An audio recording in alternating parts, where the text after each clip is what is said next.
Hello, welcome to Once Upon a Surgery. I'm the host, Carrie Berlet, wife of world-renowned plastic surgeon Dr. Anthony Berlet. We're here to spill the tea over plastic surgery. And today specifically, we're going to talk about botched plastic surgery.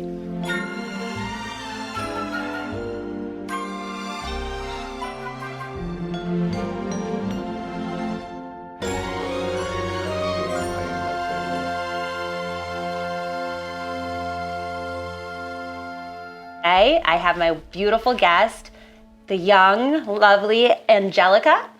She is actually an influencer, and she has been through quite a journey. And I really am ready to do a deep dive into her experience and everything she's been through. And so I just want to say thank you, Angelica, for coming to Once Upon a Surgery. I'm so happy to have you. Cheers. All right, and so talk to me, you had a youth where you were in the spotlight, right? And and you were unhappy with some, part, with your nose.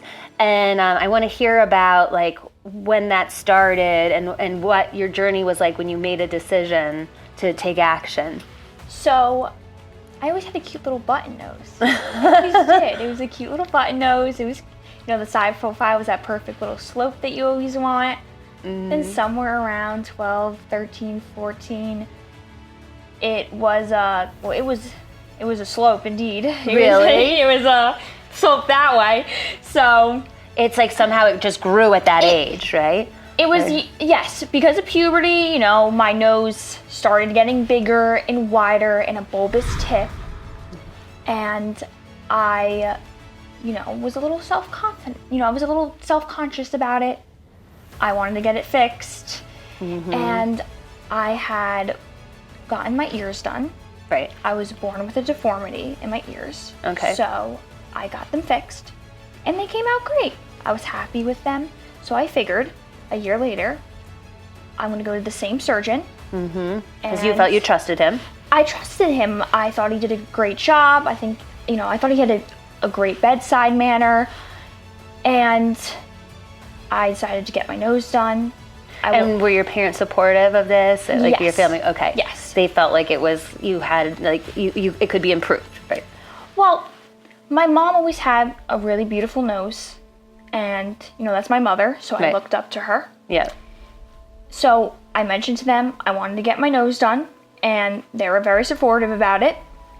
So I went to him, we went over the plan, showed some inspiration pictures, and then And you were how old at that point? You were 15 years old. 15, okay.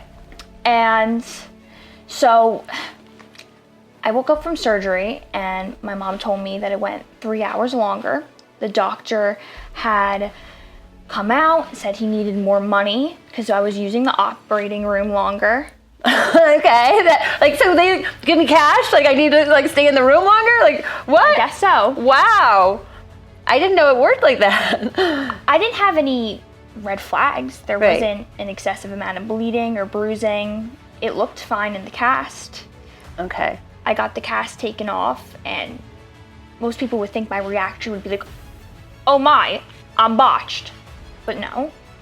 I was like, I'm swollen. I prepared myself for this. I watched a lot of videos. Because it's a journey usually when you have a rhinoplasty, right? They said, don't freak out. It's swollen. It's how when you get the cast off, that's not how it's going to look. Okay. So they put the tape on, and I went back a week later, and he took the tape off. First thing I said was, I look like a cat. I look like a cat. I turned to the side, I'm looking in the mirror. It's not a cute, So it's like a mush, or like what's the cat? It's, like, how cats have that like rectangle nose? yes.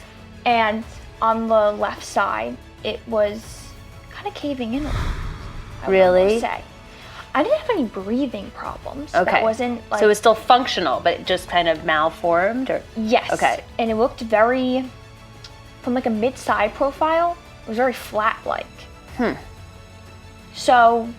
And well, before it was bulbous, it went from bulbous to flat. Yes, from bulbous to flat, and then at the bottom, it looked like it was like dripping a little. Really? It gave a drip effect, where it's like the cartilage at the bottom was hanging down instead of being that perfect, tip where it's like you don't really see the bottom of the nose from the profile. Oh my God. But instead you saw it. I didn't panic right away because because sometimes it might have just been a work in progress, like as part of the healing, it might go through phases or something. Everyone said on the videos I would watch that it's going to be swollen and you have to give it time. I would say about a month later, I was watching a video and they said 95% of swelling goes down in that first month. And I thought, uh-oh, I'm in trouble. Because there's no way that this is going to look how I want it to look. So I went back to him and he was like, well, if you're not happy with the results, I could, write you up a quote right now to, for your second nose job, and I could go back in. And so even though, because usually I would think that like you shouldn't have to pay more. Exactly. I would think that if you're unhappy, let's go back in and let's fix it how you want. So he gave me a quote. It wasn't as much as the original nose job, but he was like, it's not really a nose job. It's going to be just like a tweaking. And I felt betrayed. I felt like, how could someone, take the money of parents who just want to make their child feel confident and happy? Right, that's the goal, especially at such a young age. When, young girls are on social media, especially like I was, constantly on the feed, the explore page, you would see unrealistic expectations. You do. You see, especially as a young girl who didn't fully grow into herself, I saw unrealistic expectations of how people looked, and I wanted to look like that. And to wake up from surgery and think that I got my wish, and then to be sadly mistaken, was like severely heartbreaking. I would stay up until 4 o'clock in the morning every single night, staring at my nose, crying, hoping that there was something that someone could do. My family would tell me that, you don't want to be like Michael Jackson, who just kept wanting a smaller and smaller nose. Right, but it wasn't that it was smaller, it was that it was like literally malformed, right? Yes, yes, exactly. So I spoke to a few of my friends, and they had told me that they had a friend who got her nose done, and they showed me her picture, and I was like, that's a beautiful nose. Can you find out the surgeon for me? Okay. So they found out the surgeon, they told me it's Dr. Berlet. Okay. And so when I went to your husband, Yeah. The first thing that he told me was, I don't think that your nose was broken. I don't think. And is that, so that's standard and when you have a rhinoplasty, they break your nose, right? Yes. Okay. He told me it was partially collapsed. And but you could still breathe even though it's partially collapsed. I was still able to breathe. I never had any breathing problems like with the nose. It was just very, very offensive looking. And he told me I have to wait a year to get it fixed because, that's standard procedure with a nose job, is waiting a year to touch it again. Which is like an eternity when you're only 15 years old or, however long. It really was an eternity. And it was hard because that's the age where everyone's taking pictures with their friends and posting it on social media. And I didn't want to take a picture. So with pictures, my daughter is 14 now, and it's an event, right? When you go somewhere, that's the thing girls do, is they go in the bathroom or wherever it is, or you're in a beautiful scene, you take the selfies, and it's almost like part of, your night is like the posing, right? I wouldn't take a picture without a filter on. And it was kind of degrading because of the fact that one of my friends would be like, let's take a picture. I'd be like, oh, do you have a filter on it? I didn't know what to do. I had dreamed of having a beautiful nose like my mom did, and to wake up with a nose that was worse than the original was defeating. That's terrible. I just wanted it to be fixed. That's what I wanted. I felt like. Were girls mean, or was anyone mean about it? Because did people knew that you had your nose done and were unhappy, or were you private about it? I was pretty open about it. Okay. I was pretty open about it. I wanted in this area, it's very common. But yes, it is very. I wanted someone to, above everything, agree with me. You wanted validation. I for, wanted like, someone yeah. to say, I see what you're seeing.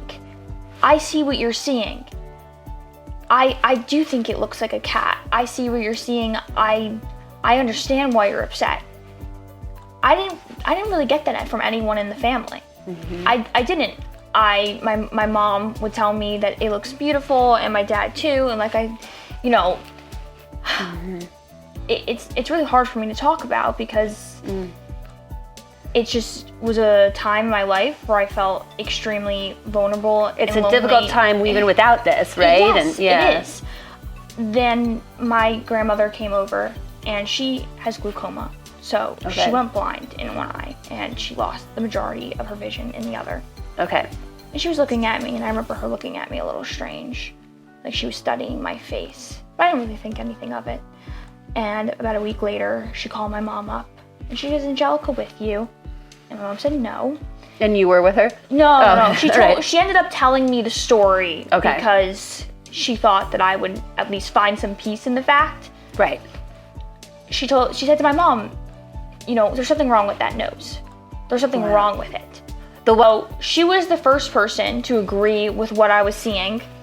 And the second person to agree with what I was seeing is your husband. Oh, wow. He knew exactly what was wrong with it. The second I walked in, he saw everything that I saw. Good.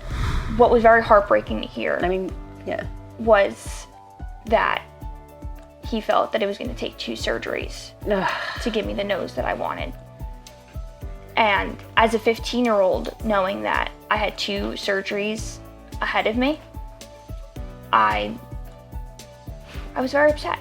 That's daunting. I mean, and I thought, how is this even possible that you need to get operated on 2 times to restore my nose back to a normal state? wow.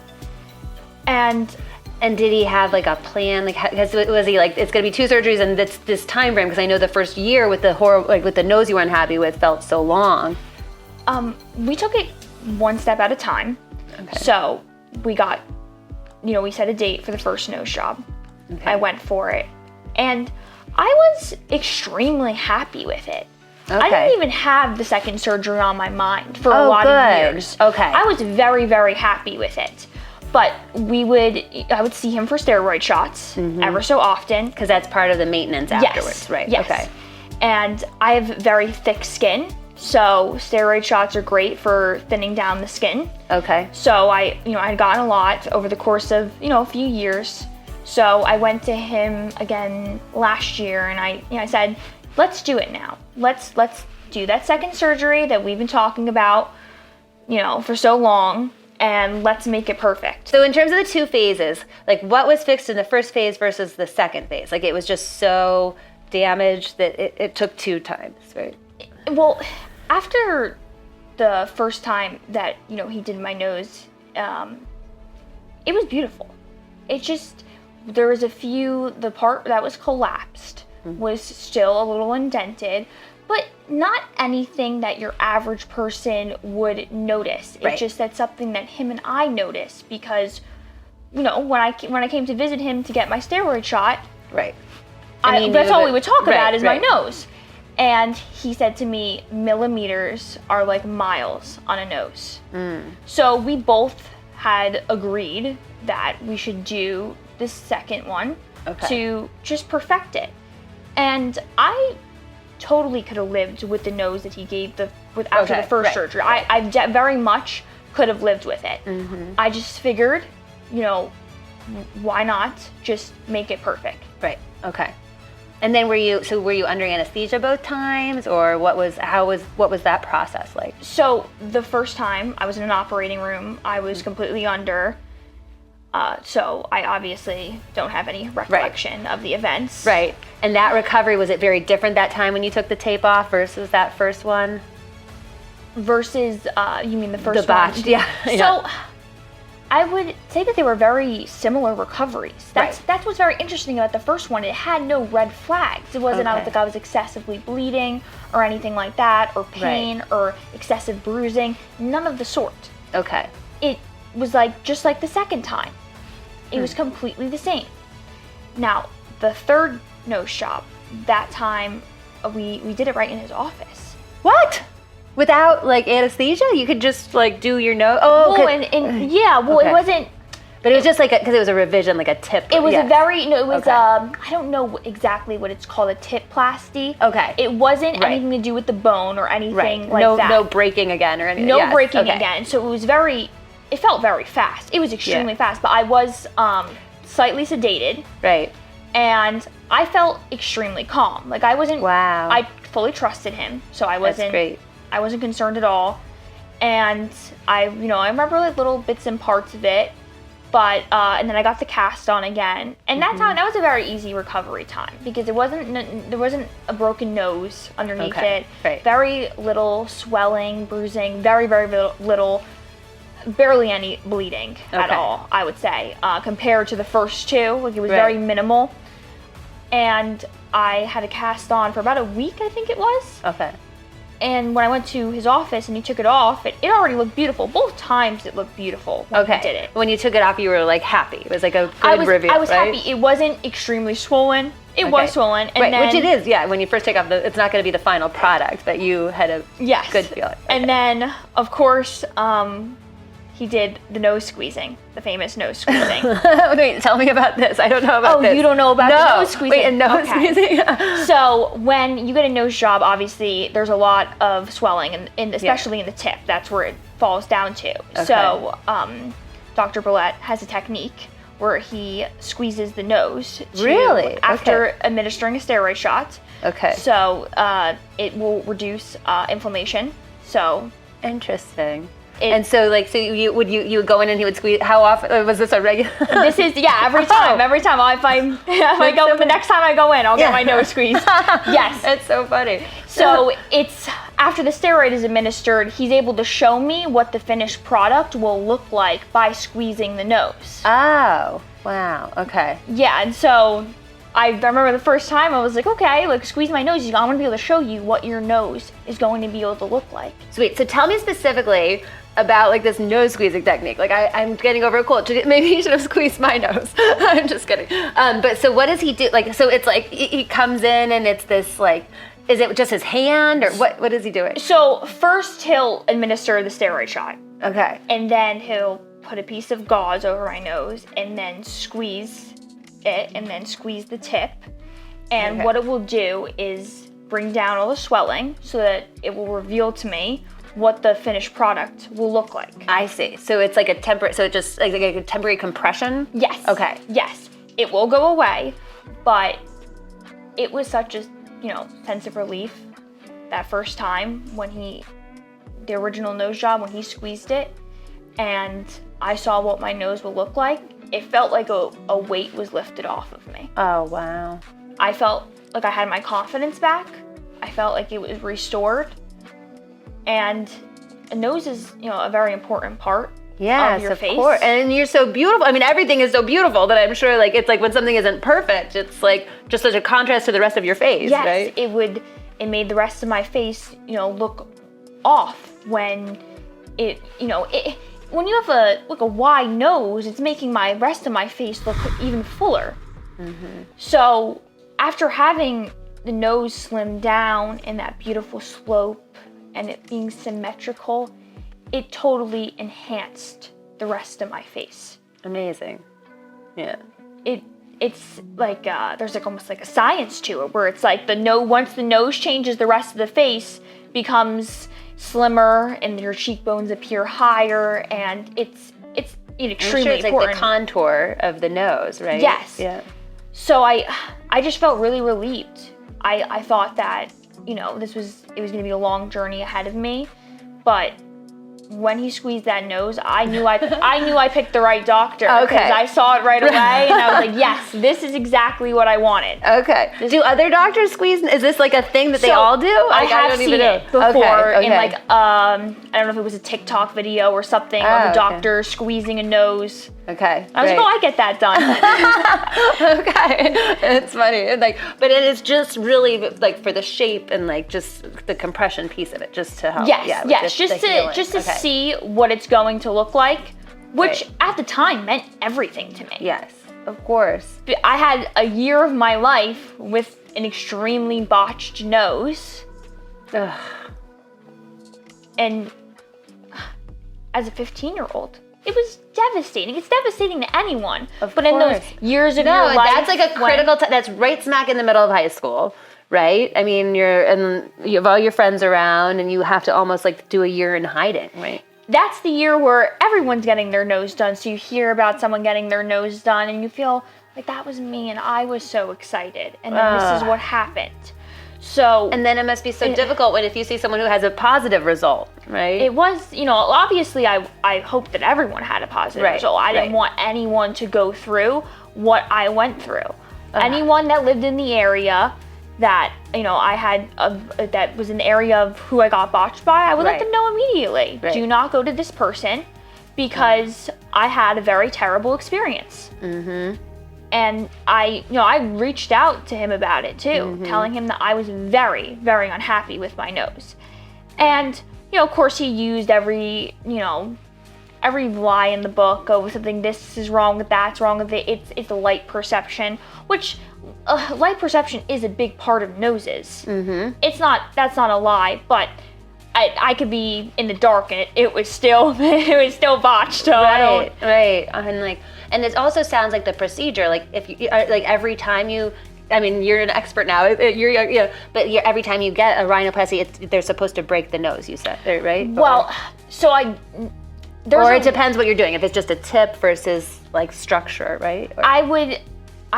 Honestly, I think that yes, you're supposed to. If it's a tip plasty, then no. But if it's a nose job, then yes, because when you have a bump in the nose and you file it down, it appears wider. Okay. So it's kind of like an effect of like you have it's like this. This is actually how your husband explained it. Okay. So this is the nose, but when you shave it down, it's like this. Okay. So then you need to break it so that it's like this. Okay. Interesting. Yeah, I don't get it completely. Honestly, you should ask him. But from what I know, we can have him talk about that. But yeah. From what I know, that's how it works. But there is a risk. He was pretty sure that my nose wasn't originally broken. Okay. You can never be 100% sure. So he kind of told me that there are risks to breaking a nose again. Okay. Right. There are. Thankfully, everything went Okay, because some people, so if you have it broken the first time, you can get a revision or? Yes. Okay. Yes, it could be broken again. Yes, but there's a risk factor. To this day, I don't know if my original nose, nose job, I don't know if it was broken during that period. I don't know. There's no way of me knowing. I was unconscious on the table, which a lot of people don't realize. It's such a vulnerable state when you're on that table. You could really get taken advantage of, and someone can really mess your face up, your body up. Yeah. You hear things a lot about things going wrong, and everyone's always like, that's not gonna be me. Right. I always thought that too. I never in a million years thought that I was gonna get botched. Right, it just you assuming you're going in and expect positive results. Yeah. I did, I expected positive results. My ears came out great. So I was like, my nose is going to come out great. And that was not the case. Wow. I actually broke my nose playing water polo in college. And it was like, I had this moment where it got broken. And I went to the side of the pool and people were like, oh, don't worry, Carrie, you're still pretty. And I was like, oh my gosh. And my nose was like this. So I did have it reset by someone. But going through, and it's painful, the breaking of mine was naturally broken. So I'm sure maybe plastic surgeons have a more, strategic way to do it. But just having that period when I had that, crooked nose, it's so traumatic because it's such a big part of you, right? Yes, you had to wear the cast as well? Yeah. Okay. And but it was funny because not everyone knew that I played, so everyone thought I had a nose job. It was a whole thing, but it was anyway, it did but yeah, I had to wear it, and I just remember it being painful, and you've now had to do this 3 times. 3 times, yes. I'm definitely not going for any more nose jobs. Right, no, I think it looks great. I definitely, you look absolutely gorgeous. Yeah. I'm very, very satisfied with it. It's my dream nose. It's exactly what I wanted from the start. Perfect. That's amazing. I got my wish, but I had to go through some obstacles first. Yes. Which that's life. Sometimes maybe the contrast now you appreciate having And even like just what other people who just, have bad nose, like you can just, maybe even talk to them about it, right? And relate to them, I guess, right? Yeah, sure. I can definitely relate to people who, have had a bad plastic surgery experience. Yeah. Which my mom has been getting plastic surgery my whole life, and she never had a bad experience. Thank God. She never did. Yeah. So for it to happen to me, I was like shocked. Yeah. I mean, and you're like now, so since you've had this done, because you're an influencer, like, so were you still like doing this, in your youth, like as you went through this process, or?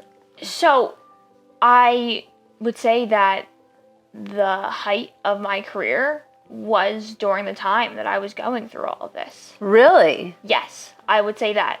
Wow. I would say that that's the time where I was on the most podcasts, the most interviews, the most concerts.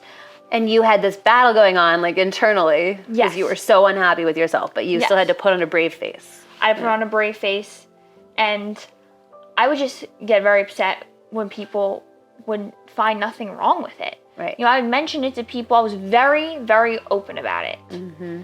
And, like I said, until my grandmother and Dr. Berlet, like, there was no one that really agreed with the fact that it was botched. Right. I mean, of course, my parents ended up supporting me through the journey. And are they're happy now? And like, do yes. they get what you? Yes. Okay, yes. That's good. My mom does tell me I completely understand what you mean now. Like, this is how my nose was supposed to look. Like, I feel like this is how it was always supposed to look. So now is like, I completely see what you were saying. She thinks that my nose now is absolutely stunning. She said it was the best decision, that she made to let me get another nose job and to let me go to Dr. Berlet and see what he had to say.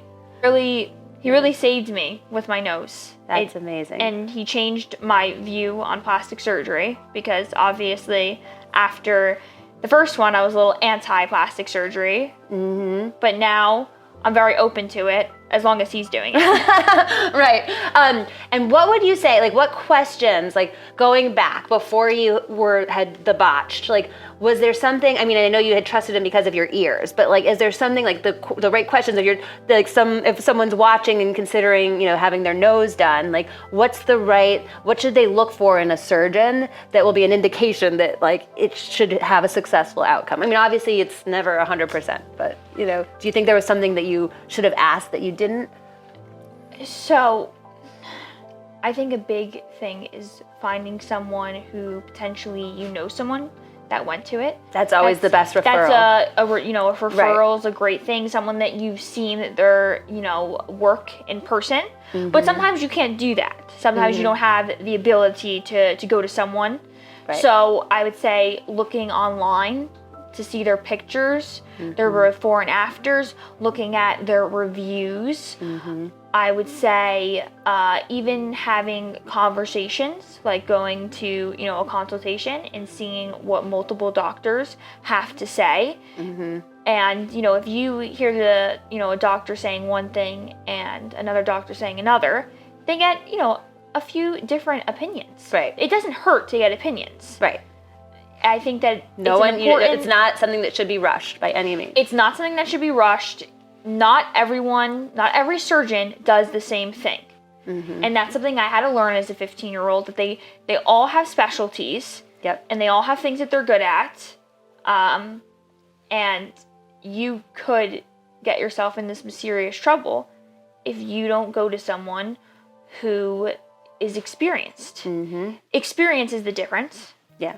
So that's something that Dr. Berlet has. Yes, he has over 30 years now of experience. Yeah. So and I think also with him, because he was the architecture major, that somehow that structural, like, he has a gift. I mean, he's also an artist, so that's important. Like, it's not just like he has a technique that's like, I feel like it's just an artistic approach to the whole thing. I've had conversations with friends, where, of course, he came up in conversation, about my nose. And I mentioned that I think that he's very good with things, with plastic surgery, especially like a nose, because of the fact that he also has experience in architecture and in designs. I think that plays a huge fact in him being able to have my nose come out so symmetrical. Yeah, amazing. You know, I forgot who it was, like, went in recently and told me that they told Dr. Berlet I want a nose like Angelica. What a compliment that is, right? Yes. That like they're now it's like it's come so far from you being unhappy looking like a cat, and now they're like, I want Angelica's nose. I've had people come up to me in the stores in the mall and telling me that they love my nose, that I have a beautiful Wow. nose. Oh, that must be like so like validating, Yes. rewarding. Yes, it's like it was definitely one of the best feelings in the world, especially because of everything I've been through. To hear that other people think that my nose Yes. is beautiful is a great thing to hear. that's amazing. So Like, yes. I'm very blessed to have found Dr. Berlet, because I don't know if I would be happy right now in my life if I didn't get my nose fixed. Wow. So happy that like you got to this like happy ending. Cheers. All right. And we haven't even touched. We have crumble cookie here. This is how the cookie crumbles. So now we got to devour some cookies. I'm gonna need lipo when we're done. Well, I can tell you he's good at that. So, but I think you have a long way to go before you'll be in need of that. So, anyway, thank you again so much. I really appreciate you coming. I think that you will inspire a lot of young women who have been through some, or people that are considering. You've helped, give a plan of what you need to do, and you can recover, right? If you're upset with your result, like I admire your persistence, and you truly look stunning. Thank you. Thank you so much for having me. This is a big dream of mine, to share my story and to, warn people on the dangers that could potentially, lead you to getting botched. And, now at least people know what to look out for, the red flags. Exactly. And all I could say is go to Dr. Berlet to get your nose done, because it will come out great. And then the follow-up nose squeeze. And the follow-up nose squeeze. He's the best nose squeezer in the country. So thank you so much for watching Once Upon a Surgery. I really enjoyed talking to Angelica and hearing about this incredible transformation that had a little botched, unfortunately trauma along the way, but I am really thrilled that she had such a happy ending. I'd love to hear your comments, questions, and don't forget to subscribe to Once Upon a Surgery.